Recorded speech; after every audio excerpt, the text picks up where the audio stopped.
안녕하세요. JTBC 뉴스 보도를 중심으로 한번 깊이 들어가 보겠습니다.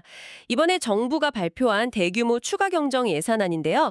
이게 크게 보면 소비 촉진, 그리고 또 채무 탕감, 이 두 가지가 핵심인 것 같습니다. 과연 이게 여러분께 또 우리 경제에 어떤 의미가 있을지 자 한번 자세히 살펴보죠. 먼저 그 가장 많은 분들이 아마 피부로 느끼실 민생 회복 소비 쿠폰 이거부터 좀 볼까요? 네, 이번 추경 예산에서 이 소비 쿠폰이 차지하는 비중이 꽤 커요. 일단 전 국민에게 15만 원씩 기본으로 지급하고요. 근데 소득 수준에 따라 조금씩 달라지죠. 차상위 계층, 그러니까 중위소득 50% 이하인 분들은 30만 원, 그리고 기초수급자분들은 40만 원을 받게 됩니다. 그리고 2차로 또 지급하는 게 있는데 이건 소득 상위 10%는 제외하고요. 나머지 모든 분들께 10만 원씩 추가로. 그럼 뭐 일반적인 4인 가족이다 하면 한 100만 원 정도, 그 정도 되겠네요. 네, 농어촌이나 인구 소멸 지역 사시는 분들은 또 1인당 2만 원 더 준다고 하고요. 네, 근데 이게 현금이 아니라는 게 중요하죠. 카드 포인트나 지역 화폐 이런 걸로 지급되거든요. 그러니까 받아서 묵혀두지 말고 바로 좀 쓰도록 유도하는 거죠. 사용처도 그래서 좀 제한이 있어요. 대형마트, 백화점, 뭐 온라인 쇼핑몰이나 유흥업소 이런 데서는 못 쓰고요. 주로 이제 동네 가게들, 전통시장 이런 소상공인 매장에서 쓰도록 하는 겁니다. 지역 경제를 살리려는 목적이 크죠. JTBC 보도를 보니까 예전 사례를 보면 빠르면 다음 달 정도 그때 지급될 수도 있다고 하네요. 전체 쿠폰 규모만 해도 13조 원이 넘으니까요. 파급 효과에 대한 기대가 좀 있는 것 같습니다. 쿠폰 말고도 또 있었죠. 지역사랑 상품권. 이것도 발행 규모를 29조 원까지 늘리고 할인율도 최대 15%로 올린다고 하고요. 고효율 가전제품 사면 10% 환급해주고 뭐 숙박이나 문화시설 할인 쿠폰 이런 것도 있고요.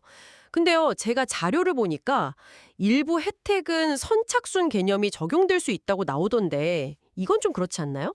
네, 맞아요. 그 선착순 방식은 예전에도 사실 좀 형평성 논란이 있었죠. 정말 필요한 사람보다는 그냥 빨리 신청하는 사람이 가져가는 구조가 될 수 있으니까요.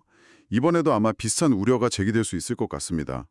정부가 이걸 어떻게 잘 운영할지가 관건이겠네요. 그렇죠. 자, 그럼 이번 추경의 다른 큰 축, 채무 탕감 문제로 한번 넘어가 보죠. 이것도 뭐 상당히 파격적인 것 같아요. 7년 이상 빚을 못 갚은 분들, 5천만 원 이하 채무자, 주로 소상공인이나 자영업자분들이 많다고 하는데 약 113만 명. 이분들 빚을 총 16조 원 규모를 정리해 준다는 거죠.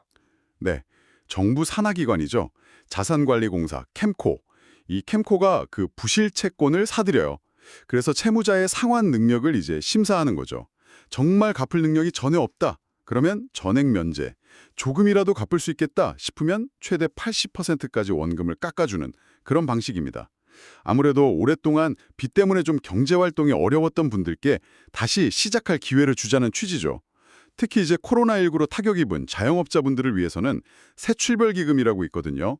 원래 이분들 채무 조정 돕는 기금인데 이걸 활용해서 저소득 소상공인에게는 최대 90%까지 원금을 감면해주고 또 20년간 나눠서 갚을 수 있도록 그렇게 지원한다는 내용입니다. 와, 90%까지요. 정말 파격적이긴 한데, 근데 이러면 또 그동안 성실하게 빚 갚아온 사람들은 좀 허탈하지 않을까요? 나도 버틸 걸, 뭐 이런 생각, 일종의 도덕적 해이 문제, 이거 분명히 나올 것 같은데요. 자료에서도 그 부분을 지적하고 있고요. 네, 그게 정말 중요한 지적입니다. 당연히 그런 우려가 있죠. 그래서 정부도 그 점을 의식해서 성실하게 정책 자금을 상환해온 소상공인들 이런 분들께는 뭐 상환 기간을 좀 늘려준다거나 이자를 감면해주는 그런 추가 지원책을 마련하겠다고는 했어요. 하지만 이게 지원의 절실함하고 또 공정성 이 사이에서 균형을 잡는 게 참 어려운 문제인 건 맞습니다. 단순히 탕감 비율만 볼 게 아니고 그 성실 상환자에 대한 혜택이 얼마나 실질적으로 느껴질지 그걸 좀 봐야겠죠. 네, 이렇게 큰 정책들을 하려면 결국 돈이 문제인데 총 규모가 30조 5천억 원이라고 했죠? 이 재원은 그럼 다 어디서 나오는 건가요? 그리고 이걸로 정말 경기가 살아날까요? 네, 그 재원 마련 방식이 또 논란 중 하나입니다.